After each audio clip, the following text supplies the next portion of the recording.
Recognize Mr. Lynch for 5 minutes. Thank you, Madam Chair. Mr. Bakhtari, you mentioned in your testimony the value of educating AI literate workers, right? And Mr. Shah, I think you alluded to the same thing. About 25 years ago, I co-founded a charter school in Boston, a public charter school, and what we did was we saw that most of the jobs that were being created were in math and science and STEM-related industries. So we created this school that doubled or tripled the amount of educational time that students would be exposed to math and science.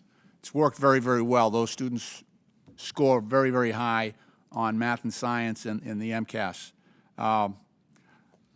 Unfortunately, on Monday, the Trump administration rescinded $325 million from the STEM education grants that we provide to feed that type of activity, you know, that sustain a move towards, you know, stronger STEM disciplines within our student bodies.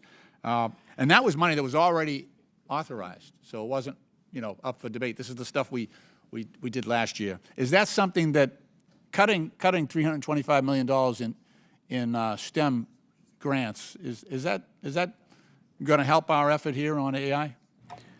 Ranking Member Lynch, I think we have to be strategic about how we approach AI adoption at all levels of our educational system. I think if you look at what China is doing, they're introducing AI at every level of their educational system. I think for our kids going forward, having a capability in their pocket to have access to an Einstein AI agentic application that can help them towards tailored education would be an enormous benefit, you know, for the next generation of Americans. Learning math and science would probably help as well. I'm going to just reclaim my time. Mr. Schneier, thank you, though. Thank you. I think you're on the right track there. Mr. Schneier, can you talk about, so China has adopted an AI system that is total surveillance of their entire population there. It's non-democratic. It's quite oppressive.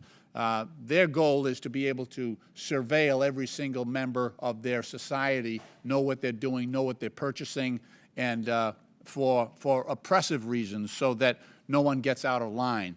Can you talk about the need to, when we approve AI and choose the architecture for our AI, how important it is to make sure that transparency, that respecting privacy, independence, how important is to have those elements of democracy itself ingrained and embodied in our AI models? It's vital. And this is why you'll see a lot of movements towards public AI, the notion of an AI model that is not built and owned by a for-profit corporation. Right? We can imagine other entities creating an AI. And that's really a matter of trust and integrity.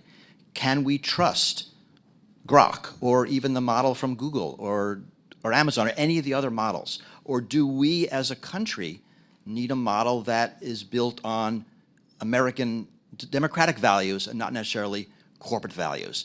It's critical to think about this. Don't think of it as one AI. There'll be many of them. Right. I mean, already there are over 1 million models on Hugging Face that are free, and it's becoming cheaper to create these models.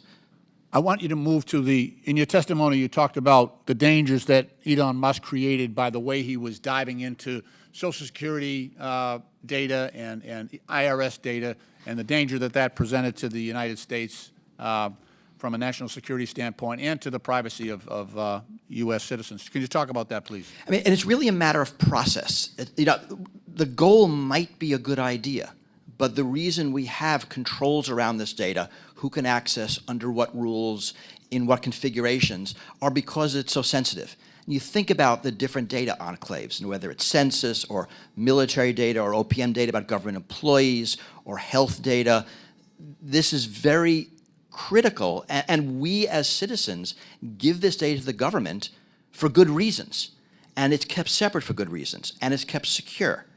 So when we read about laptops of data being removed, data being given to Palantir to train models that they're going to use to sell back to us, the security is a real concern. Madam Right. Chair, I yield back. Thank you. Thank you. I'll now recognize